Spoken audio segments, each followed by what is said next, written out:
All right, Sergeant Jones, go ahead and index Sabo and go to 1-200, and then look through your reticle and try to null out your drift there. Hey soldiers, Airmen, Jeff Holmes here. Kind of practicing up on my gunnery skills test. I am a little rusty over the years, but I want to tell you something. I'm going to try to communicate with the whole formation across from one end of the state to the other at all levels. And I may try to do this with this video. Don't know the frequency, don't know who's going to be included. I may come visit you, grab an E5, have them talk to them, share some important information that needs to be shared. So we'll just use it as an experiment and we'll see what happens. I've been in this position for going on a couple of months now. I think I'm in the saddle. It's been a really one long day, but I'll tell you what, I am honored for the opportunity to represent you and to do things at my level that I can to enable success.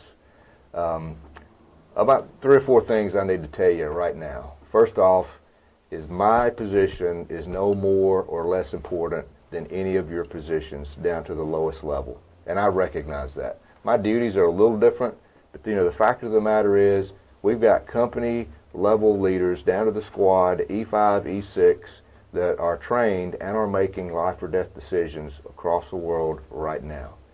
So again, my position is no more or less important, it's just different. Secondly, I know and recognize that our civilians hold our military to a higher standard than they do themselves. The more I think about that, that's okay. Because what we're entrusted to do is lead our sons and daughters, which is our nation's most valuable asset. Now with that trust means we have to be held to a higher standard. And I tell you, every day that I wake up, I say to myself, how am I going to earn that trust today? 85% of our force are traditional guardsmen, which means they've got competing time between civilian and military professions. I did it for 40 years and I recognize the challenge associated with that.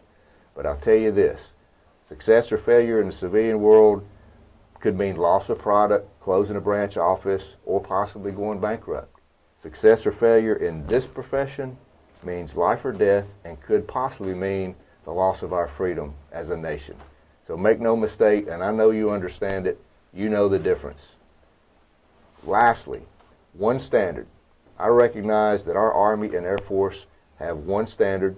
We adhere to that standard, and I commit to you that I will not ask any of you to do anything that I myself am unwilling to do.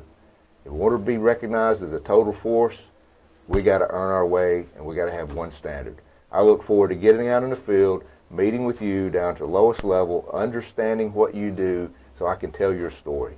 So let's mount up and ride. Huh? All right, Sergeant Jones,